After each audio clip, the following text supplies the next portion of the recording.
So Lexus did the unthinkable. They put a CVT, or a continuously variable transmission, on one of their vehicles, the Lexus UX.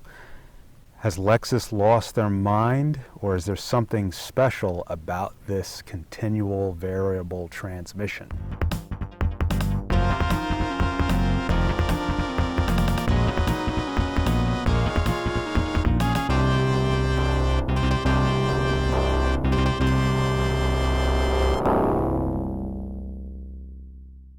Now, I got to clarify right off the bat, when I'm talking about CVT transmissions, I'm talking about the kind with the steel belt. We have to distinguish that from the CVTs or eCVTs in Toyota's hybrid vehicles, which do not have a steel belt. That's a set of planetary gears with a motor on one side and an internal combustion engine on the other. There's no steel belt. So for what I'm talking about today is the traditional CVT with that steel belt that everybody hates, that Nissan made notorious for failing and providing a horrible driving experience. Well, Toyota, and more specifically their transmission developer Aisin, came out with a new CVT transmission that's so good that they dared to put it on a Lexus. Yes, the Lexus UX was the first to get what Toyota calls a DCVT transmission. And this is a belt-driven CVT with a physical first gear. Now, it's marketed as providing a direct first gear feel, what they call a launch gear. And that's been talked about. That's not what we're going to talk about today.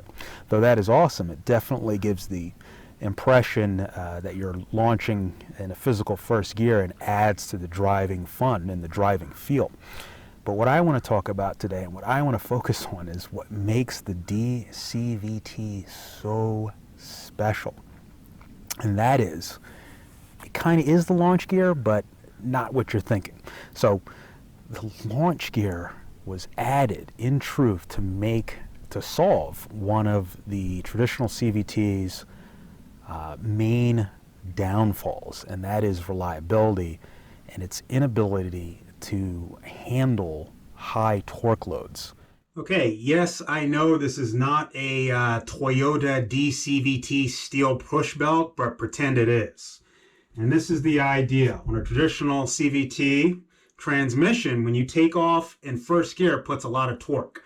And when you put a lot of torque in first gear, it's like a weight, big old heavy, this big 12-pound weight. When you take off, that torque load puts stress on the belt. Like this is stretching out the belt here.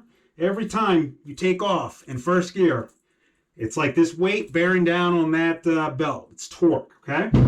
Once you have the Toyota's direct first gear, the mechanical first gear into the equation, that then takes this out of the equation, this weight on the steel belt to take off in first gear.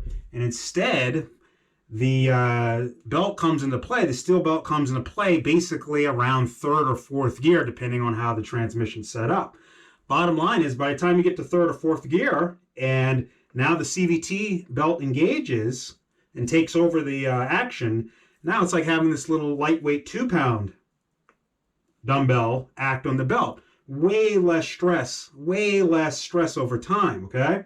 So that's the idea behind Toyota with their direct first gear. It's not about efficiency. It's not about fuel consumption. It's not about driver feel, though yes, that is a benefit. The main idea, Toyota cares about durability and reliability. They took out this heavy weight every time you take off in first gear out of the equation. It doesn't wear it spelled out. Much lighter weight when it finally engages around third or fourth gear. In truth, they've made the CVT ultra reliable and solved the belt failure problem by taking that high torque load. If you look at a normal torque chart and you notice the first gear takes the brunt of the torque when it has to move a car from a dead stop. And it has to be done thousands and thousands of times, and the belt simply can't handle it.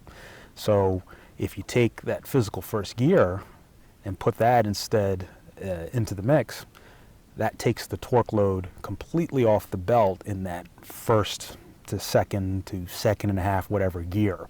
It takes that 90% of strain off that belt over the life of the transmission. So if there's anything I want to press upon today and get across to everyone out there, is that the DCVT isn't just about a launch feel.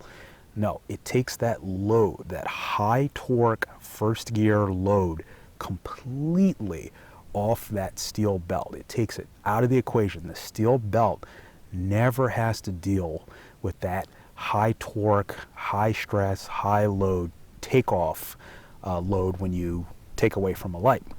That's going to extend the belt significantly, and in essence, Toyota solved the major problem with CVT transmissions, which is they can't handle the torque of first to second gear over time.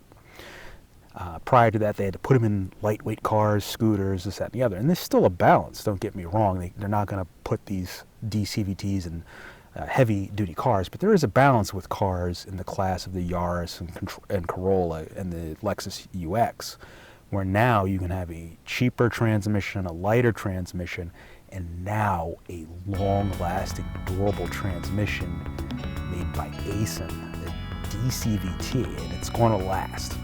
So if you're considering a DCVT, the major killer, so to speak, of the traditional CVT is that it cannot handle low torque loads, those takeoff loads. That physical first gear solves it.